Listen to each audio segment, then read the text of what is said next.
전국에 계신 태권 가족 여러분들 안녕하십니까? 신뢰의 이름 설민석 선생입니다.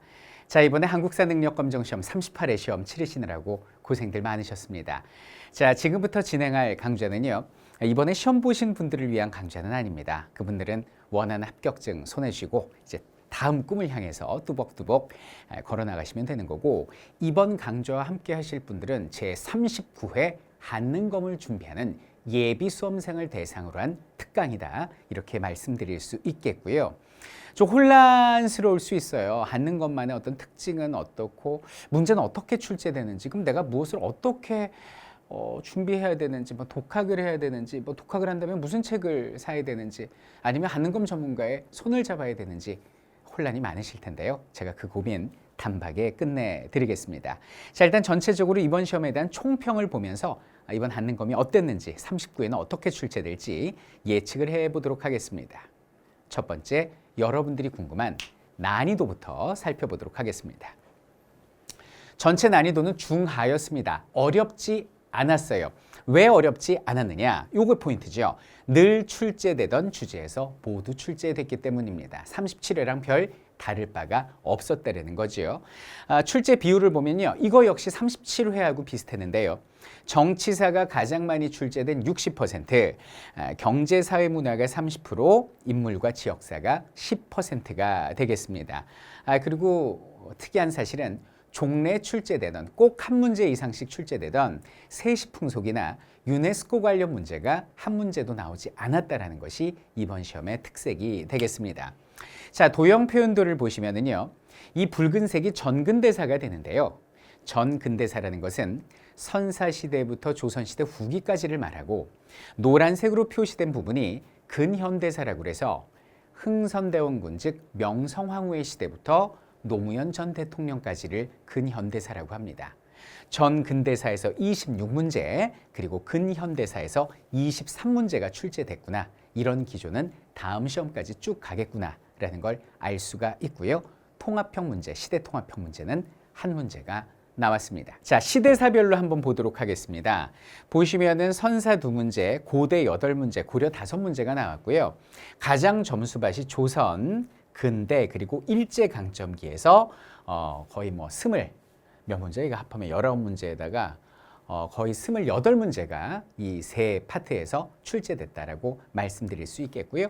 자, 그리고 분류사별로 또 살펴보면요, 역시 정치사죠. 30문제가, 총 50문제 중에서 30문제가 정치사에서 출제가 됐고, 나머지 문화사가 이제 그 다음을 잇고 있지만 워낙 갭이 크고요. 경제사회가 그 뒤를 잇고 있습니다. 그래서 여기서 우리가 알 수 있는 것은, 여기는 국사시험은 정치사가 사실상 큰 뿌리이자 뼈대구나라는 걸 알 수가 있는 것이죠.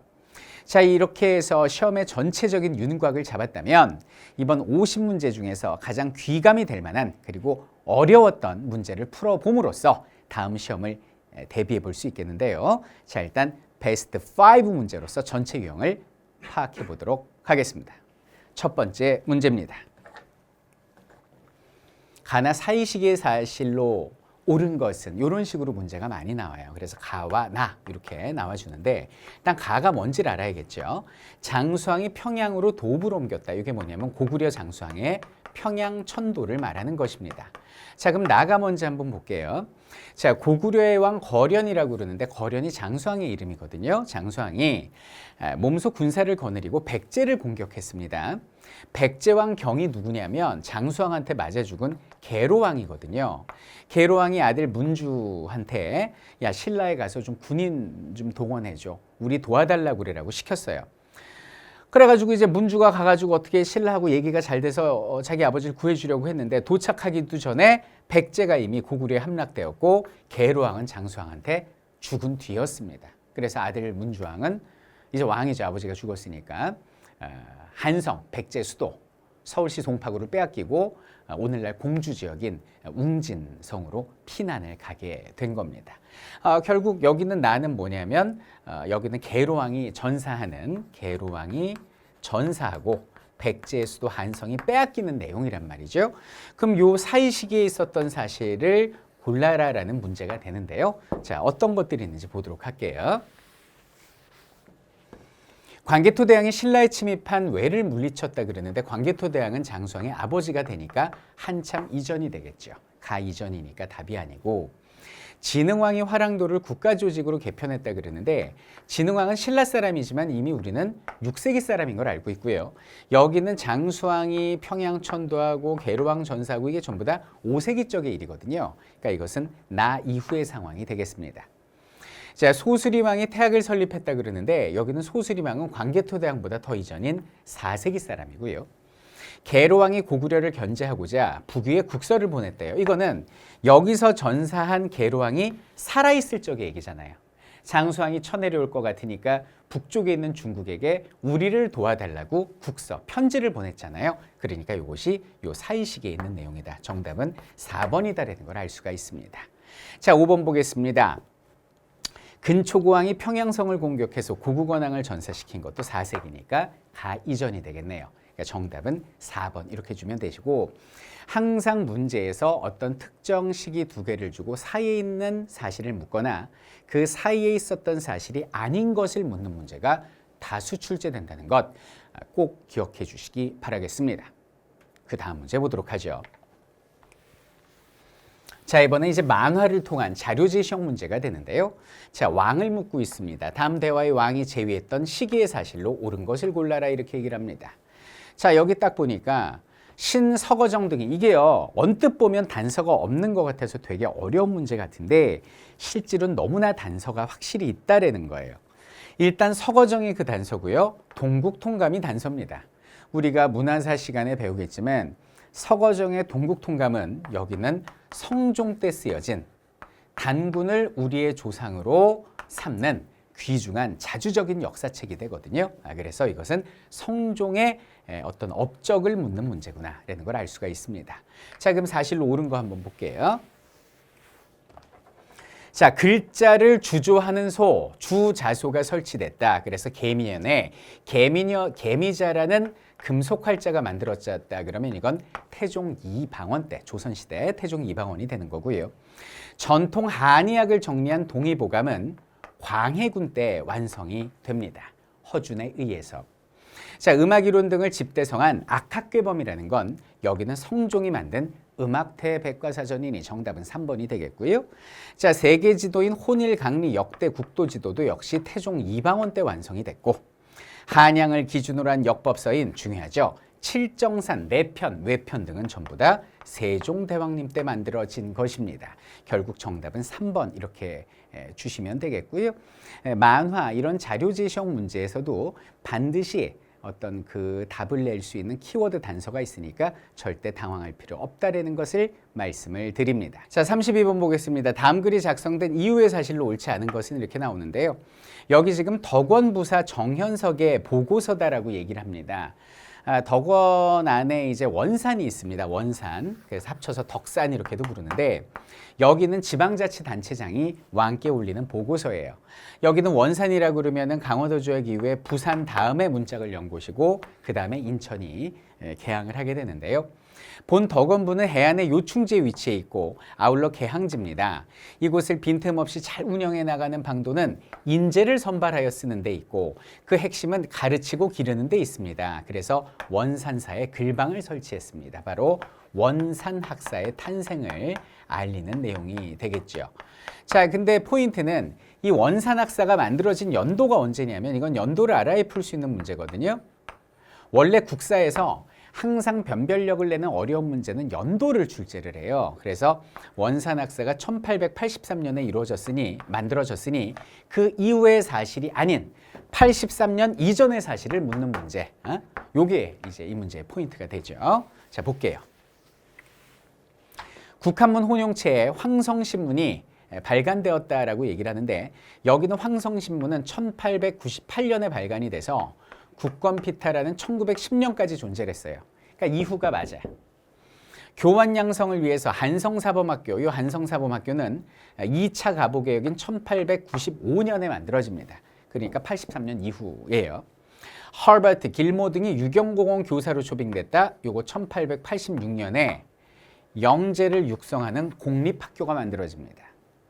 근대 기술을 배우기 위해서 영선사 일행이 파견됐다고 그러는데 영선사는 1881년에 파견이 됩니다. 그러니까 83년 이전이고 얘가 정답이 되는 것이죠.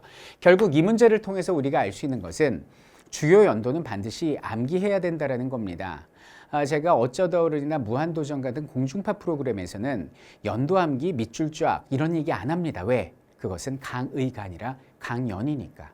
여러분들의 가슴 속에 의식을 심어주기 위한 어떤 영상이니까 거기선 강조를 안 하는데 우리가 지금 만나는 것은 시험을 만점 받기 위한, 시험에 합격하기 위한 강의잖아요. 머리에 지식을 심어주는 강의란 말이야. 여기선 외워야 돼요. 자, 쫄거나 두려워할 필요 없어요. 연도를 저절로 외워질 수 있게 해드리겠습니다. 제가 암기 비법, 거기에는 뭐 여러 가지 주문도 있을 수 있고 CG 효과도 있을 수 있고 스토리텔링도 있을 수 있는데 제가 수단과 방법을 가리지 않고 주요 연도를 저절로 외워지도록 해드리겠습니다. 저를 믿고 함께 하시면 될 거예요. 자, 교육의 기본 방향을 제시한 교육입국조서는 1895년이 되니까 정답은 4번이 되겠습니다.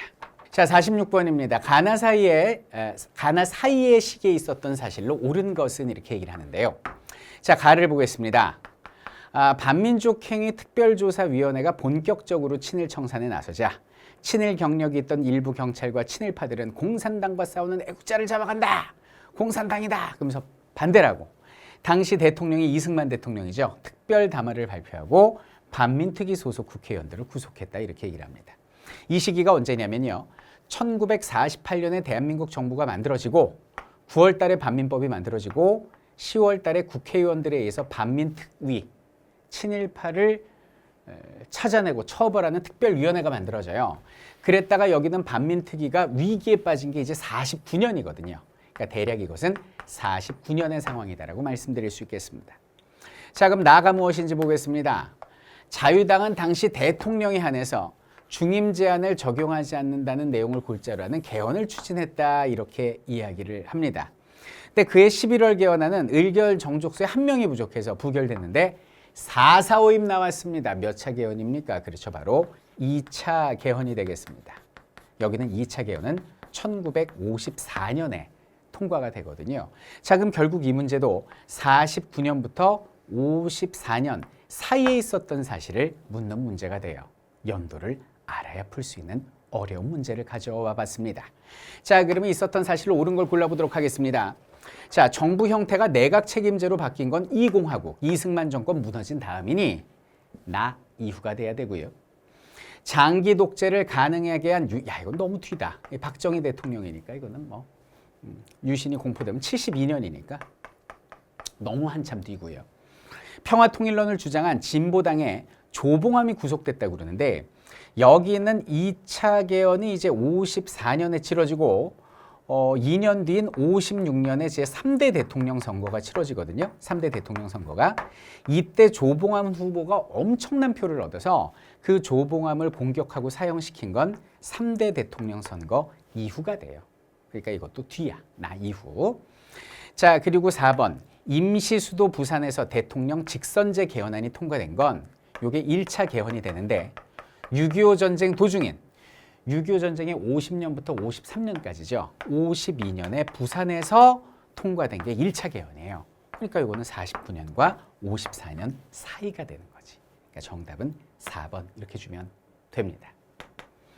자, 그리고 여당 부통령 후보 당선을 위한 3.15 부정선거가 자행된 거 이제 1960년이니까 이것도 한참 뒤가 되는 거죠. 그러니까 다시 한번 경종을 울리는, 물론 어떤 문제가 나왔을 때 흐름으로도 풀 수 있고 연도로도 풀 수 있는 문제가 있어요. 하지만 연도를 알아야만 풀 수 있는 문제들도 출제되거든요. 조금 전의 문제 같은 경우. 그러니까 주요 연도는 꼭 기억하셔야 되는 거 말씀드리고 싶습니다. 자, 오늘의 마지막 문제 48번을 보도록 하겠습니다. 자, 다음 뉴스에 보도된 사건 이후의 사실로 옳은 것을 보기에서 골라라 이렇게 얘기를 합니다. 자, 여기 지금 전태일 씨가 분신했다 그러면요. 요 연도 제가 항상 수업 시간에 강조했지만 1970년입니다. 제가 태어나던 해에 새마을 운동이 시작되던 그 해에 가슴 아프게도 전태일 열사가 스스로 극단적인 선택을 하게 되지요. 자, 그럼 70년 이후의 사실로 옳은 걸 골라보도록 할게요. 자, 최저임금법이 제정되었다 그러는데 이거는 1986년 전두환 대통령 때가 되는 거고요. 그리고 한미 원조 협정이 체결된 건 1948년이 되겠습니다. 대한민국 정부 수립한 그 직후죠. 연간 수출액 100억 달러가 달성됐다 그러는데 요거는 수업 시간에도 강조했지만 100억 불 수출이면 완전 행운이잖아요. 행운의 숫자. 자, 행운의 숫자 하나 더. 그래서 77년 유신 때가 되고요.